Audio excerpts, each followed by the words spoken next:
Boa tarde a vocês todos. Começando aqui então o Café com Queijo de hoje, uma data especial, um dia especial, no qual a gente vai estar anunciando para vocês o novo formato do programa, as novas participações, novos integrantes, novos assuntos. E antes, da gente entrar no que interessa, só uma pequena distração aqui de uma questão política que ocorreu essa semana envolvendo a presidente empichada Dilma Rousseff, fazendo aquela narrativa sobre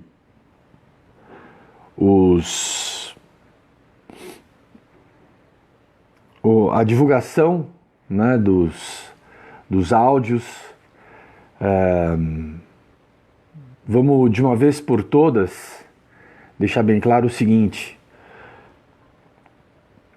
eles tentam de toda maneira equiparar o que foi feito pelo Sérgio Moro enquanto juiz, que divulgou um áudio de uma conversa envolvendo um investigado e a presidente da República, Eles dizem que como ele poderia ter feito isso, divulgando um áudio da presidente da República.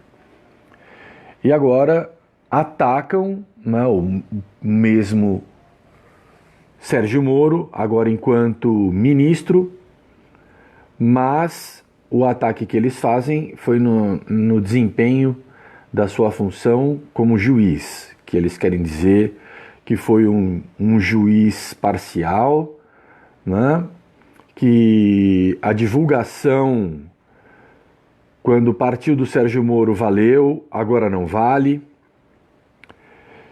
E eles tentam equiparar,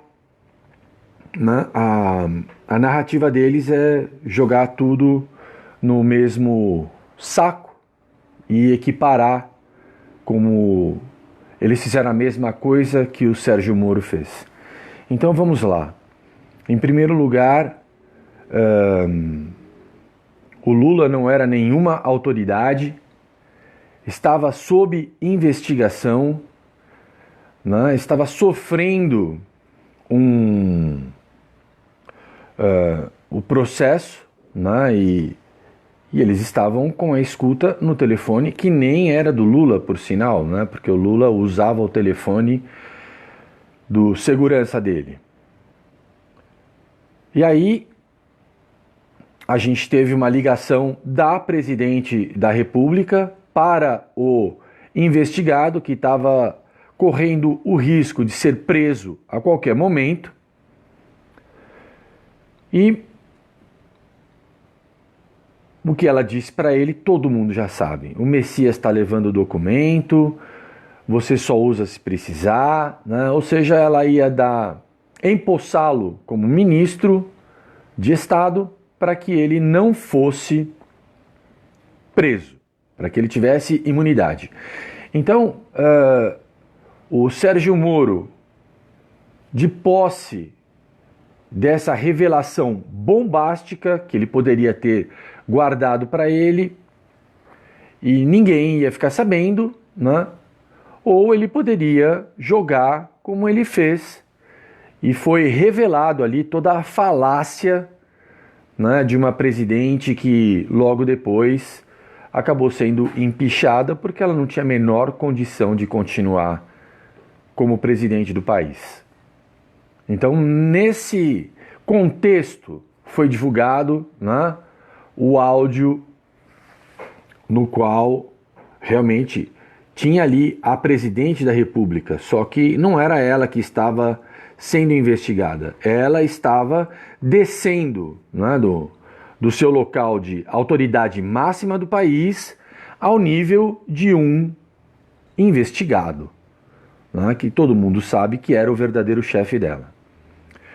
Muito bem, agora eles querem dizer que o Intercept fez a mesma coisa, né? Que naquela hora valeu e agora não vale. E isso que a Dilma diz, né?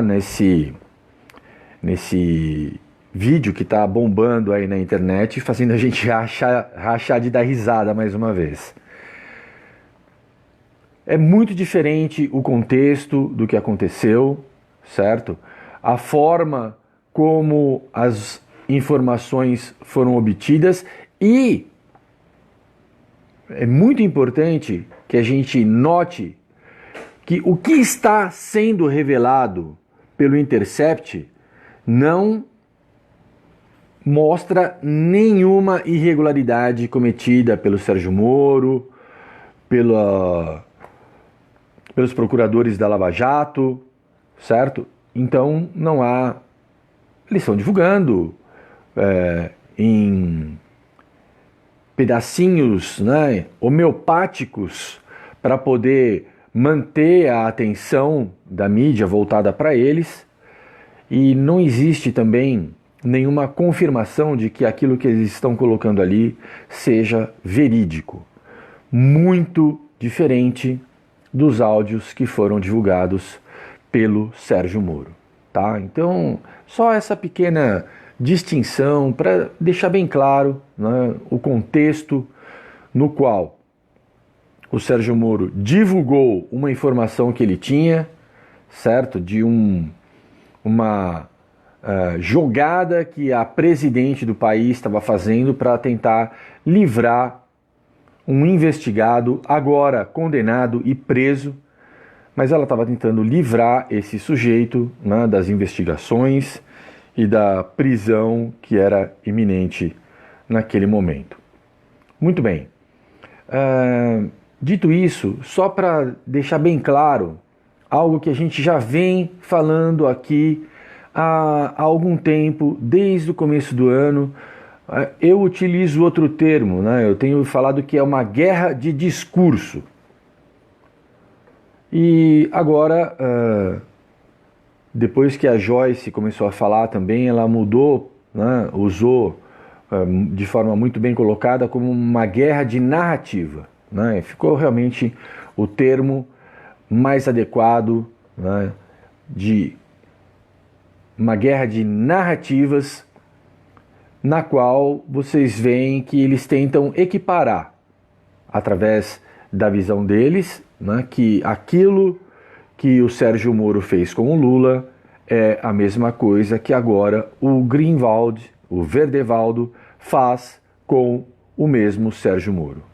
Então não dá para equiparar, não tem nada a ver uma coisa com a outra, exceto pelo fato de que eles querem soltar o Lula, né? Eles querem um motivo, eles querem criar um evento, querem criar uma justificativa para poder soltar o Lula e, na verdade, o que nós esperamos é que ele continue preso e bem preso e até receba em breve, né, a companhia de Lindbergh Farias, que já foi condenado em segunda instância, de Gleisi Hoffmann, que está sendo denunciada aí,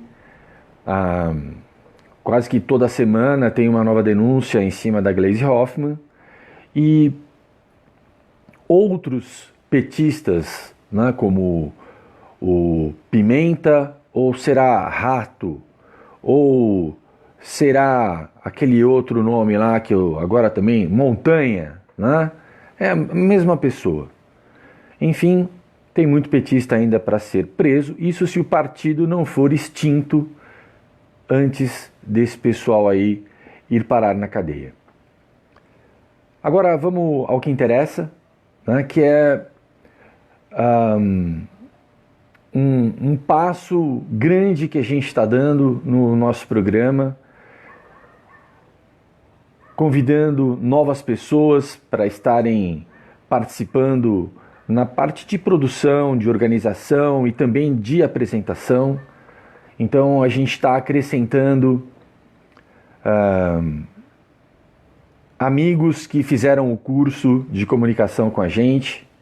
Então temos aí a Cris Couto, temos aí o Emanuel, temos o Luan, temos o Luiz Gonzaga, temos o Mário, temos a Yara.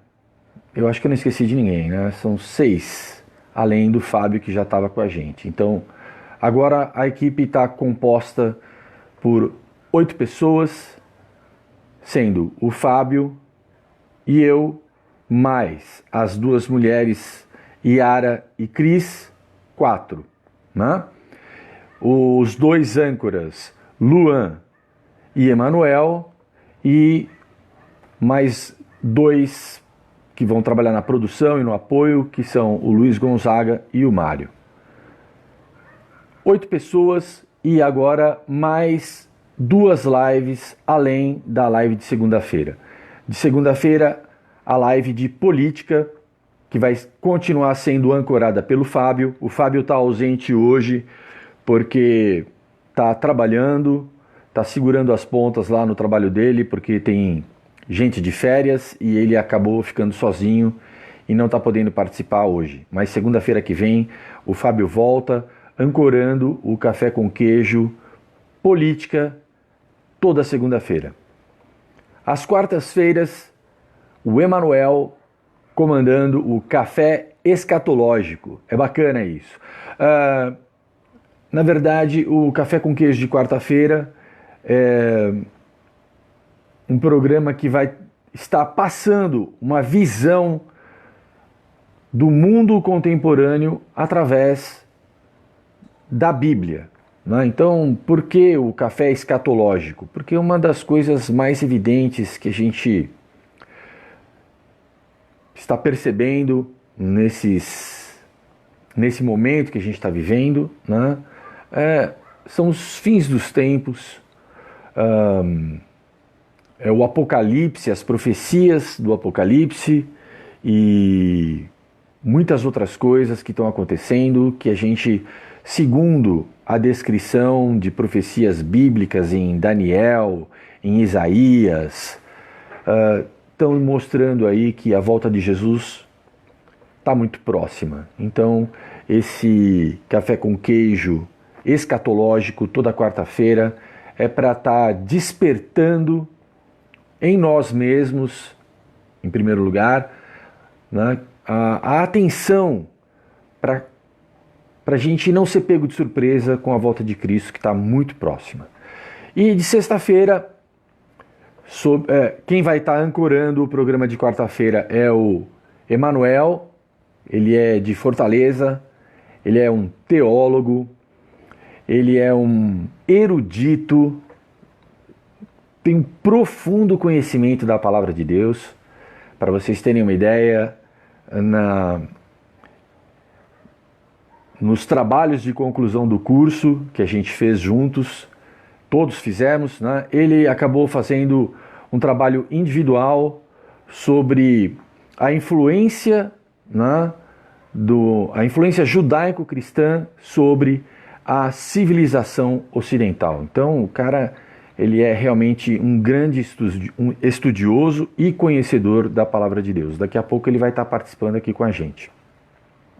E também temos, toda sexta-feira, com a ancoragem, o nosso âncora, Luan Rosolém, um cara que já morou fora do Brasil, tem um conhecimento bem vasto sobre esporte, e a gente não quer fazer um programa de esportes para ficar dando resultado, placar, comentando time de futebol, não é nada disso. Não, o programa de esportes que a gente está tentando trazer até vocês é o esporte como uma forma de inserção social, o esporte como saúde, o esporte como uma alternativa para livrar os jovens do crime, das drogas, do tráfico, da morte, da violência. Não é? Então, o Luan está preparando muita coisa boa aí e é isso. A gente está muito feliz de estar passando, né, de um programa semanal de 2 pessoas apenas para 8 pessoas, 3 programas semanais. Eu espero que é, em breve a gente tenha outros participantes, outras pautas, outros programas e, enfim, estou acrescentando aqui agora o Luan na nossa live para ele poder se apresentar para vocês.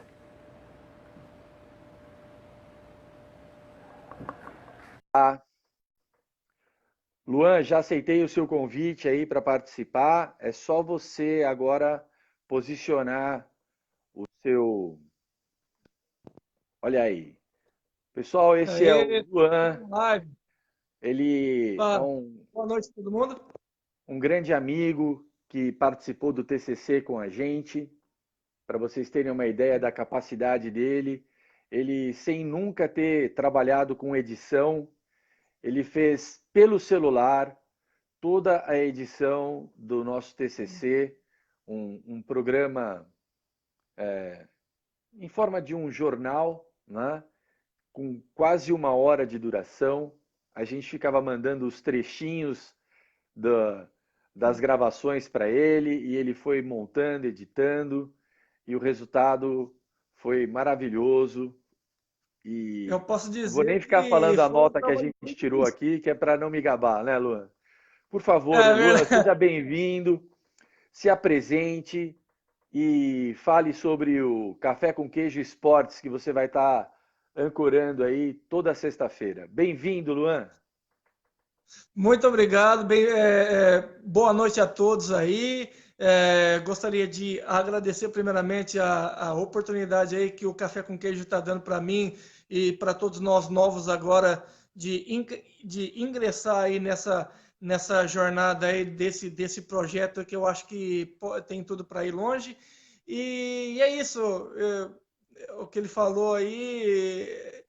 Primeiro, muito honrado também de saber que um trabalho que para mim parece que tinha ficado muito simples, mas acabou tendo um bom resultado aí na questão da reedição e eu espero fazer um bom trabalho também agora nessa nova jornada. Enfim, é, vou me apresentar de novo aí para quem não conhece, meu nome é Luan Renato Rosolém, fiz parte aí é, do curso da Joyce, nosso, e todos nós que criamos aí um relacionamento, uma amizade bastante grande, e estamos aí com esse projeto. E falando da minha parte, eu sempre quis fazer alguma coisa relacionado a esportes, não sabia como ainda, aonde fazer, enfim. E então chegamos agora nessa conclusão que realmente fica falando somente de resultado é uma coisa que todo mundo faz. Então, assim, o objetivo é falar, por exemplo, eu vou falar um pouquinho do que nós vamos falar já nessa sexta programa de estreia. Por exemplo, uma coisa que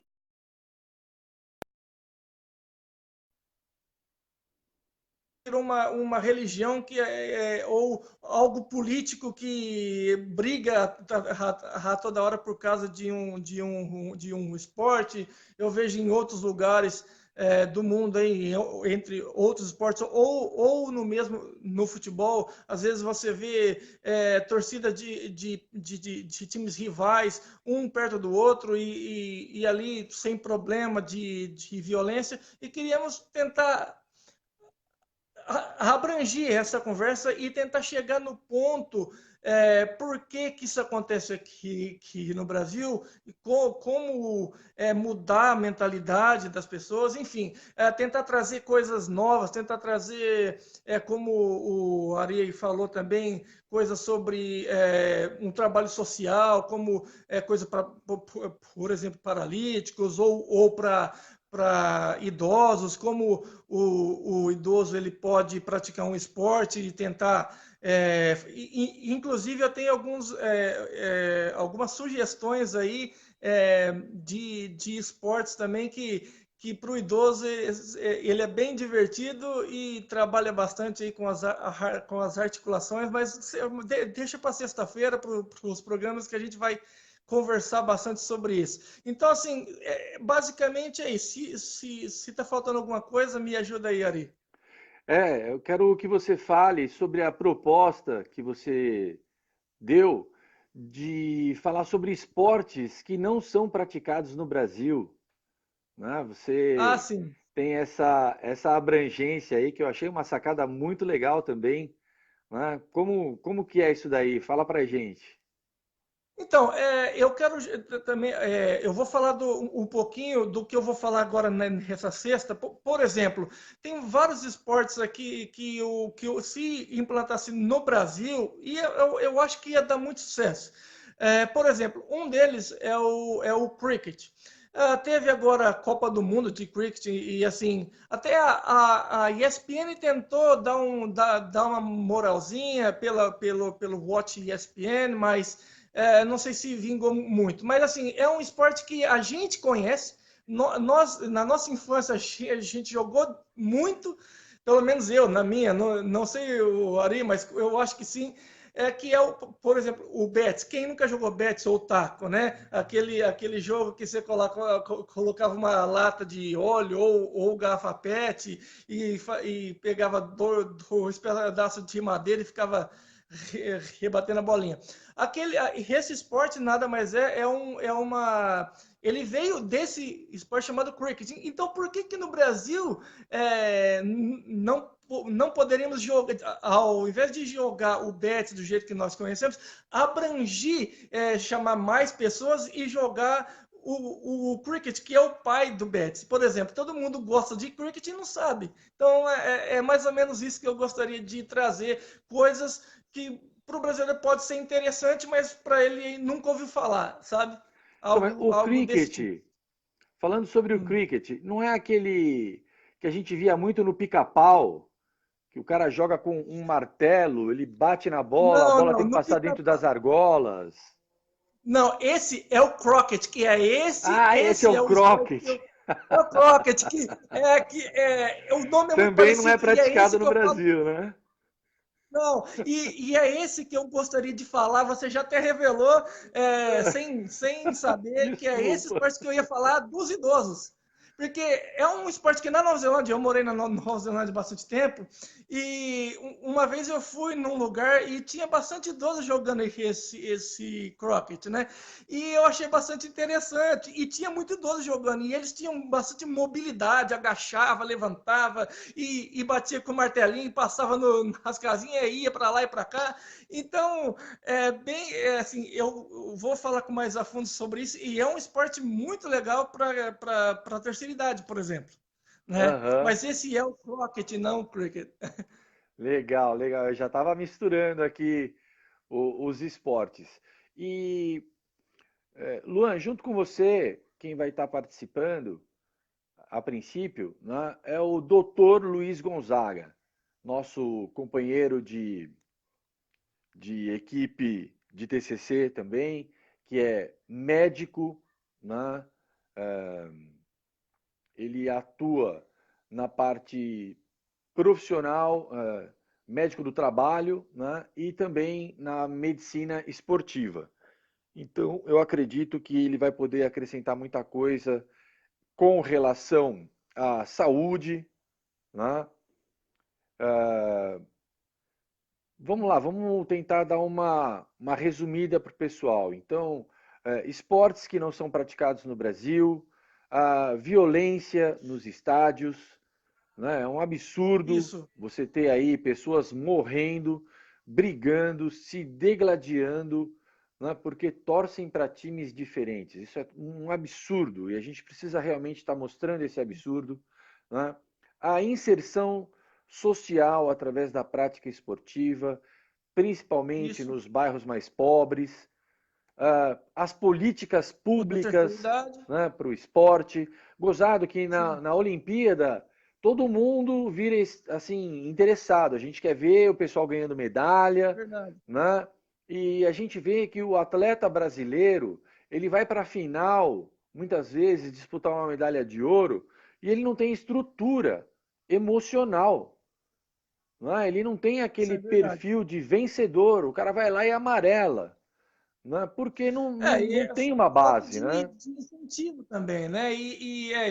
Exatamente mais ou menos igual aconteceu agora com o futebol feminino, que eu também vai ser pauta é, do, do Café com Queijo de sexta-feira. Por exemplo, a Marta brigou bastante, mostrou até na chuteira lá que ela não tinha patrocínio e tudo mais. E é isso, mostrar o porquê que no Brasil é muito setorizado, igual o futebol é setorizado no masculino. Os Estados Unidos faz um baita trabalho com o futebol feminino, e por que, que o Brasil não fez isso até hoje, né? Então é mais ou menos isso. E como fazer o esporte chegar para essas pessoas, por exemplo, para as mulheres mais fácil, os atletas paralímpicos, como tentar trazer, abrir a mente assim, das pessoas para entender a importância também dessa inclusão e quando chegar lá Aham. nas Olimpíadas, lá, nós temos um time muito mais forte em todas as categorias, enfim. Uhum. Ontem eu estava conversando com a minha esposa sobre o Pelé, né? Hum, Então, assim, ela queria comentar sobre o Pelé ser o melhor do mundo ou não ser. E eu fiz um raciocínio que eu quero expor aqui para você e para o pessoal que está assistindo a gente. É o seguinte, pessoal: a maioria das pessoas que viram o Pelé jogando futebol morreram. Sobraram poucas pessoas aí que realmente viram. Eu fui uma vez no Pacaembu, na década de 70, assistir um São Paulo e Santos. Foi a única vez que eu vi o Pelé em campo, né? Mas o meu pai, por exemplo, que já faleceu, ele, São Paulino, me ensinou a torcer para o São Paulo. Ele falava: olha, tinha jogo do São Paulo no Canindé, né, que é o antigo estádio do São Paulo naquela época, e tinha jogo do Santos no Pacaembu. Eu não tenho dúvida, eu ia assistir o Santos no Pacaembu, porque era fantástico ver aquele pessoal jogando, né? E sim, aí eu usei um exemplo muito recente do que o Pelé representa para o futebol, né? A gente vê as coisas verdade. acontecendo e não liga lé com cré, como diz, né, a nossa querida Joyce Hasselman. Então é o Isso, seguinte, isso. pessoal, o Pelé se aposentou no Brasil na década de 80 e foi participar do lançamento do futebol nos Estados Unidos, jogando no Olha, Cosmos, lá onde ele atuou durante quase 10 anos. Jogou junto com Quinalha e com outros grandes craques em fim de carreira que também iam para os Estados Unidos. A gente teve recentemente agora o Beckham jogando lá, a gente teve o Kaká, né? isso. Enfim, o Pelé foi lá e ajudou a implementar o futebol nos Estados Unidos. E qual é o resultado disso?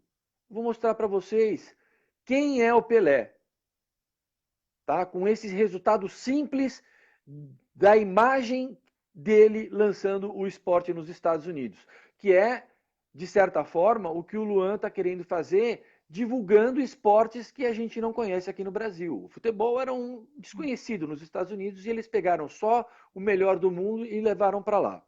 Muito bem. Uh, o futebol se desenvolveu muito mais entre as mulheres lá nos Estados Unidos do que propriamente entre os homens. Né? O, Porque também no começo, Ari, tinha o problema do futebol masculino lá não avançar tanto, tá indo agora, é porque tinha muito aquele preconceito que lá tinha um preconceito também de eles acharem que o futebol nosso era para mulher e o homem tinha que jogar futebol americano, porque era mais violência, mais isso. bruto e tudo mais. E para tirar isso da cabeça deles também é um pouco complicado, entendeu? Não, mas olha Mas só, devagar tem. as mulheres começaram a praticar futebol. Né? E o que aconteceu há 2 semanas atrás? É campeão mundial. Tetra! Do Tetra, Tetra exatamente. campeãs mundiais. As melhores jogadoras de futebol do mundo são as americanas. E quem Exato. implementou isso lá foi o Pelé. Brasileiro. Né? Exatamente. Então, assim, Não tem imagens do Pelé, são poucas imagens, são raras imagens, perto do que ele fez, né? Por Perto da exemplo, porque se a desenvoltura FIFA dele. fosse se a FIFA fosse inteligente um pouquinho, por exemplo, que eu estava falando, que a gente está falando do futebol feminino, pegasse a Marta para vir aqui no Brasil para poder fazer algum trabalho para desenvolver melhor, mas eu não sei se a FIFA vai fazer isso. Entendeu? Então, Aham. tipo assim, se a gente não tomar cuidado, na verdade, ela já é mais ídola lá do que aqui, né? Então a gente tem que tomar cuidado, a gente tem que preservar os nossos ídolos, que ela é do futebol. Talvez, não sei se eu estou falando besteira, mas talvez ela é a Pelé do futebol feminino. Então, eu Ela é acho que se a gente muito, muito valorizar boa. bastante a imagem dela, a gente pode aqui no Brasil fazer uma seleção, talvez a longo prazo, mas campeã do mundo também no futebol feminino. Porque para mim é uma vergonha o Brasil, né, que se diz país do futebol, não ter um título mundial feminino até hoje. Pelo descaso que é até hoje, né? Então, mas enfim, o programa de esportes vai estar abrangendo muitas curiosidades relativas ao esporte, não só ao futebol, né, mas Sim. outros esportes também. Por exemplo, questões polêmicas, como a entrada de atletas transgênero para Exato. competir, né, no mundo feminino. Então, o cara chega com toda a estrutura muscular, física de um homem, né, para competir contra mulheres e acaba se tornando um grande campeão. Então, isso Deixa eu também eu fazer acho que tem que ser discutido. deixa eu só fazer Claro, claro. um pequena observação que eu estava pensando aqui esses dias. Quando você comentou sobre esse assunto lá, quando a gente estava conversando antes da pauta, eu pensei, mas pois é, né? Hoje em dia é esse mimimi de não sei o que e tal, vai ter que fazer a inclusão, por exemplo. E eu fiquei pensando, será o que as feministas vão falar, por exemplo? Porque antigamente, por exemplo, o Kaká, tinha muitas mulheres iam atrás, Cacazete, e não sei o que, e fazia cartaz de amor por ele, e aquela coisa, e mulher ia muito nos estádios para ver a perna dele ou para ver ele, porque ele era bonito, certo? Agora, se, por exemplo, no futebol feminino, por que, que eu não posso ir assistir o futebol feminino e ser uma, sei lá, uma Formiguezete, uma Martazete e querer. Será que eu vou ser taxado como. É, sei lá. Fugiu a palavra agora. Tarado? Preconceituoso? Querer, Ah, nossa, machista? Né? Isso que eu não entender, porque no futebol masculino existe a mulher correr atrás do cara ou acompanhar um jogador porque acha bonito. Agora, será que se o futebol feminino no Brasil começar a crescer e uma repercussão mundial não, nacional, nos campeonatos e tudo mais, e se algum homem for se expressar, né, como uma tietagem daquela jogadora, será que ele vai ser taxado como machista ou só uma qualquer zete aí também, igual era antigo? Porque, ao contrário, a mulher para o homem pode, mas será que o inverso eles vão aceitar? Tem isso também. pois é, também é uma abordagem bacana de ser feita, né? Enfim, Luan, a gente precisa fazer a apresentação do Emanuel agora na sequência. Temos Certo. pouco tempo e deixa aí suas palavras de despedida. Convida o pessoal para sexta-feira. Qual é o horário do programa de sexta-feira? É 20 horas, né? Isso, vai ser das 7, das 7 às 8, 8 e meia, dependendo se o assunto se estender. É, no momento, deixa assim, esse horário. Se caso acontecer de mudança de horário, eu vou falar para todos antes e tal. Mas o dia fica fixo na sexta-feira. Se caso ocorrer alguma mudança de horário, vai ser aí notificado a todos. Mas a princípio das 7 até 8, 8 e meia, mais ou menos. Né? E eu só Legal, gostaria Luan. de agradecer. Desculpa se eu não soube me expressar direito, eu tô um pouco nervoso aí primeiro dia, mas eu acho que vai dar tudo certo e conto com o apoio e a presença de todos assistindo o programa, tanto de segunda, o de quarta e o de sexta, e com a ajuda de todo mundo e a gente vai longe, tá? Muito obrigado Obrigado, e Luan. juntos seremos mais fortes. Valeu! Um abraço. Valeu, pessoal. Abraço. Olha só, foi muito bem lembrado aí, né, pelo Luan, a questão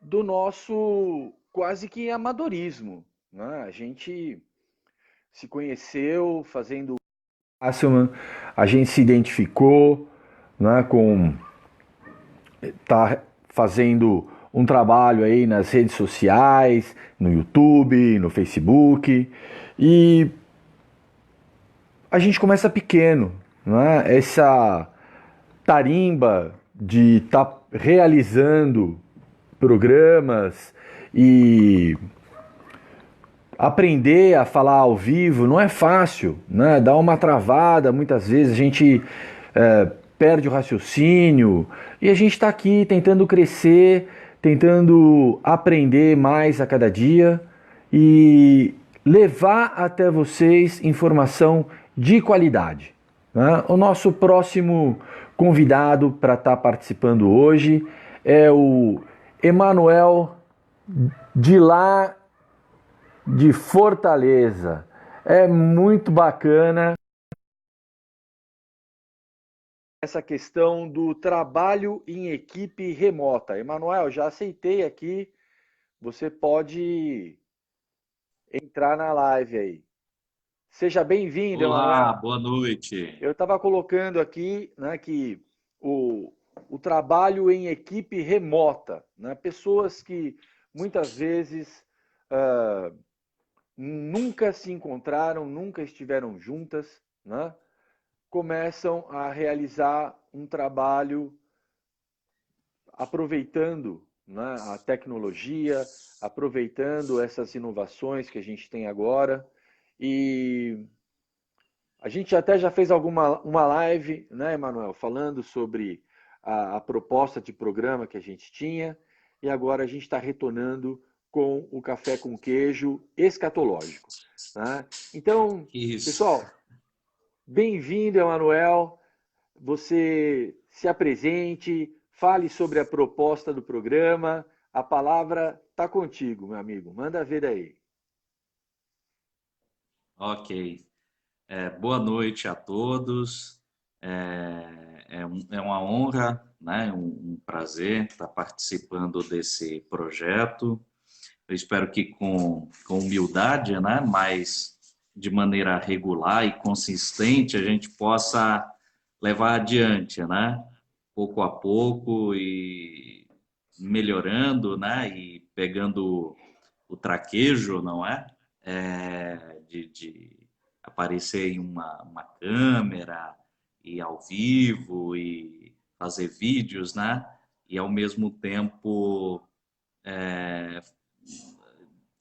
divulgar, né, informações e o conhecimento que a gente possa ter, né, para contribuir na área que a gente estudou um pouco, né, que é a área teológica. Então, assim, é o que você disse, né? A gente fez aí Eu sou teólogo, né? Tenho um diploma de teologia, sou formado em teologia. Ensino também em um seminário teológico, né? Protestante. E então o Ari me convidou para fazer um programa nesse sentido, né? Tem a ver com escatologia. Escatologia, basicamente, é o estudo do fim dos tempos, né? Que é um tema bastante em voga hoje, né? E bastante abordado aí pelas mídias populares, como a televisão, o cinema, né, com os filmes que falam do apocalipse e tal.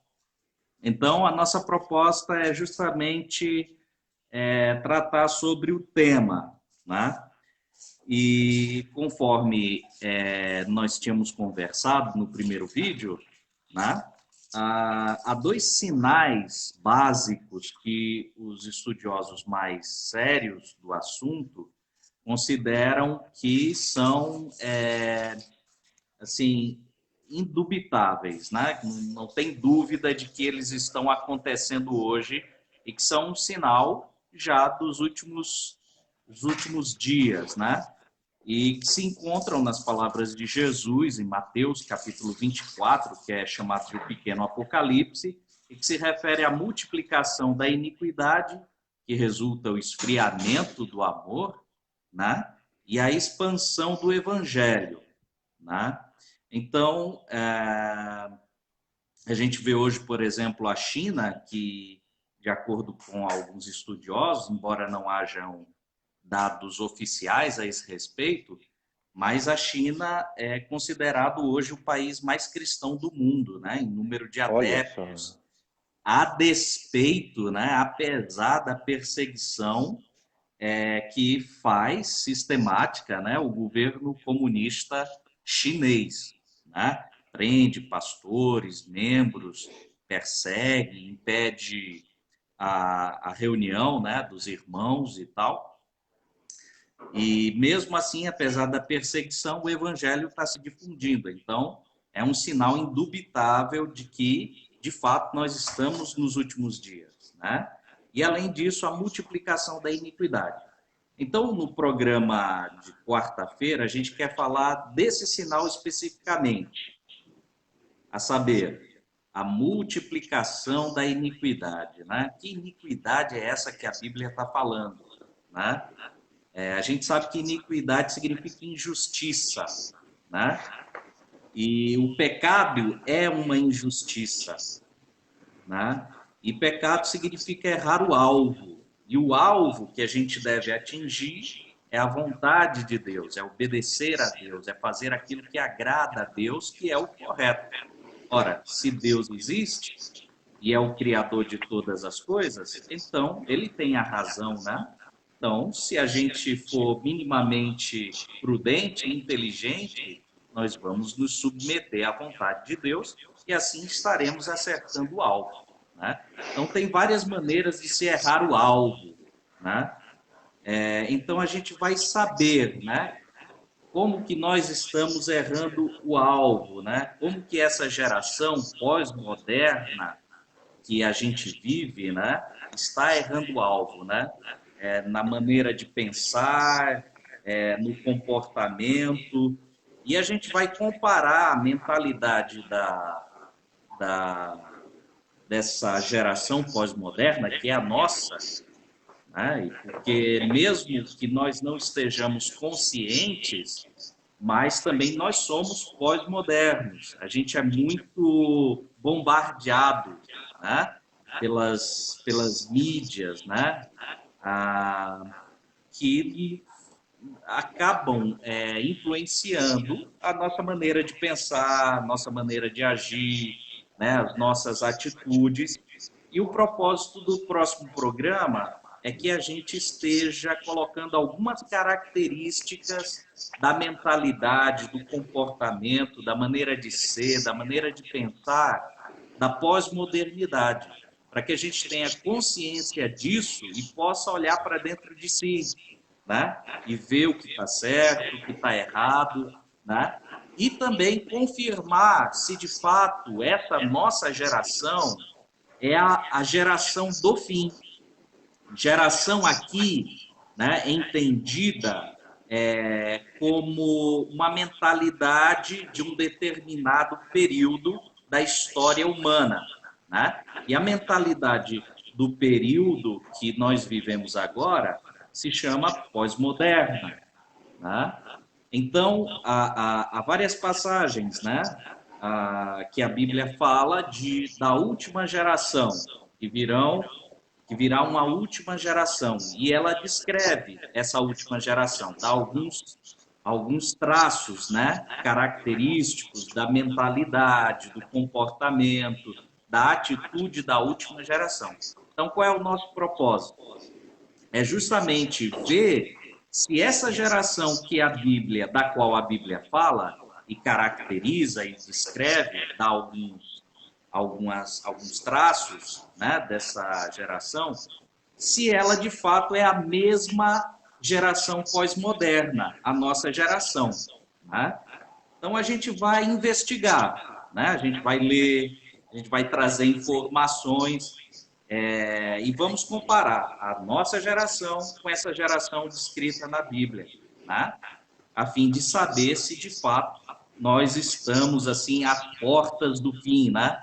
No Apocalipse. E para isso nós vamos contar com o auxílio de um livro muito interessante, né?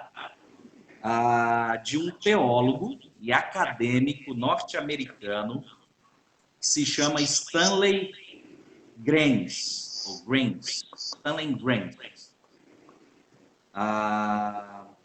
E esse livro é intitulado de Pós-Modernismo, um guia para entender a filosofia do nosso tempo, né? Foi publicado pela primeira vez em 97, mas continua no mercado, então, portanto, é um livro atualizado, né?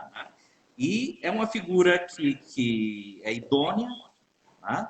Tem o seu doutorado na Alemanha, e o orientador do seu doutorado foi nada mais, nada menos do que o Wolfhard Pannenberg, que é um cara que trouxe aí contribuições significativas para a teologia moderna. Então, na teologia, a gente lê bastante filosofia também, né? Então, história, né? Então, assim, essa figura tem, assim, vários títulos, né? E trabalhou em várias instituições, e isso é para que a gente tenha a segurança de que ele sabe do que está falando, né? Então, é por isso que a gente quer adotar para esses programas esse livro, que é bem interessante, certo? E que vai nos auxiliar e nos orientar na abordagem desse assunto, que é basicamente conhecer a mentalidade, o comportamento, a atitude da geração pós-moderna, comparar com a geração que a Bíblia descreve, uma geração do fim, e perceber se de fato nós estamos às portas do Apocalipse, né? Então é basicamente isso. Puxa, aconteceu o que eu temia. O Emanuel foi pego meio de surpresa, estava com pouco. Na última mensagem que ele me mandou aqui, ele falou que estava com 7%. Puxa vida, infelizmente acabou a carga. Pessoal, resumindo, tá? Qual é o intuito desse programa falando sobre a Bíblia? Poxa, eu acredito muito no Evangelho de Jesus, certo? Logo a gente vai entrar com a Cris Couto aqui para vocês. Deixa só eu encerrar essa questão da live de quarta-feira. Na última noite de vida de Jesus, ele saiu com 3 discípulos só, os mais chegados, que eram Pedro e os filhos de Zebedeu. Acho que é João e Tiago, se eu não me engano, né? E eles foram com Jesus ali no Getsêmani, e Jesus falou para eles assim, fica aqui, né, orando, que eu vou ali mais adiante orar sozinho. Para encurtar a história, Jesus voltou por 3 vezes. Era a última noite de vida de Jesus. Ele estava angustiado, não é? Ele sabia que ele ia ser entregue, passar por um sofrimento terrível, e as 3 vezes que ele voltou, os discípulos mais chegados dele estavam dormindo. Isso, por que teve que acontecer dessa forma? Eu acho que isso aconteceu dessa forma para servir de exemplo para nós, que gigantes como Pedro, como João, como Tiago, não aguentaram uma noite de vigília com Jesus. Eles caíram no sono. E agora, com isso que o Emanuel estava falando, o esfriamento do amor, né, a multiplicação da iniquidade, tem muita gente dormindo. E o Evangelho é uma coisa maravilhosa que vai trazer vida plena e salvação para todos. Então, é muito importante, né, a gente estar abordando esse assunto. E agora, Cris, manda o convite aí de novo para eu poder te acrescentar aqui na live.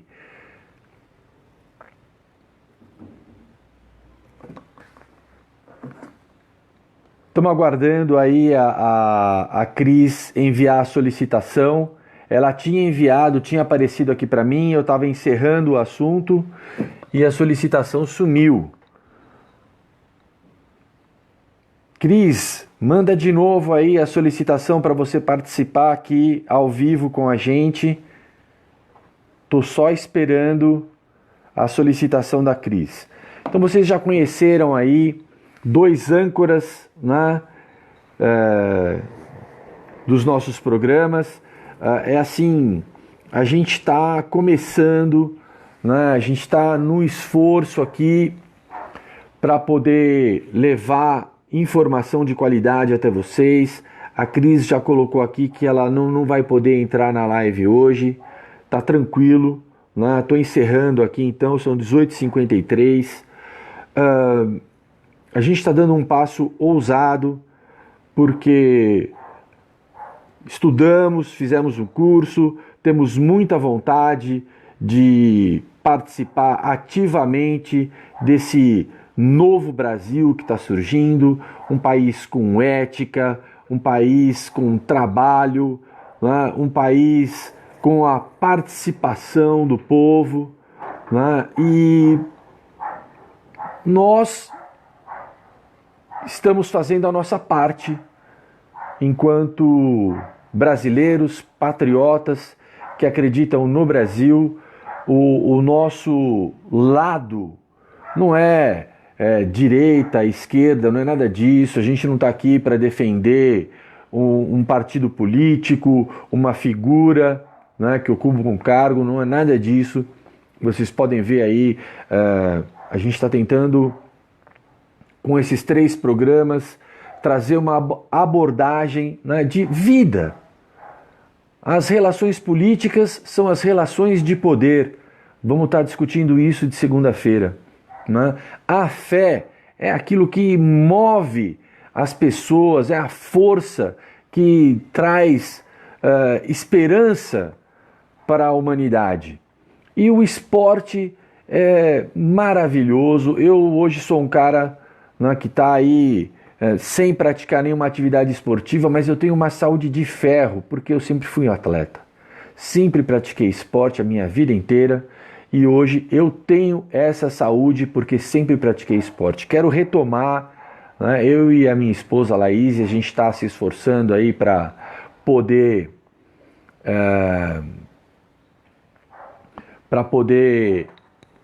a mancha escura é a capa que pega um pouquinho da câmera. Obrigado, Emanuel.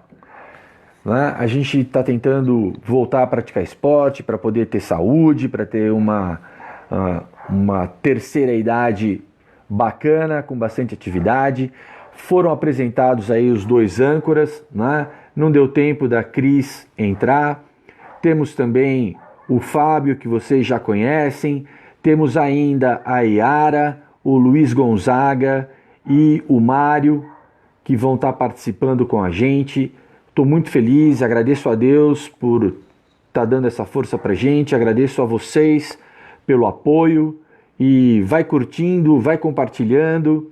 Agradeço também a nossa mentora Joyce Hasselman, que está agora fazendo um trabalho exemplar lá em Brasília, né? Uma guerreira. E obrigado a todos vocês. Estamos encerrando. Quarta-feira tem mais café com queijo, o café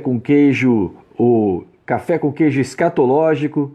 Sexta-feira tem o café com queijo esportes e na segunda que vem, se Deus quiser, a gente tem a volta do Fábio e participando com ele a Cris Couto. Muito obrigado a todos. Vamos encerrando por aqui. Que Deus abençoe. Um abraço e um beijo do Café com Queijo.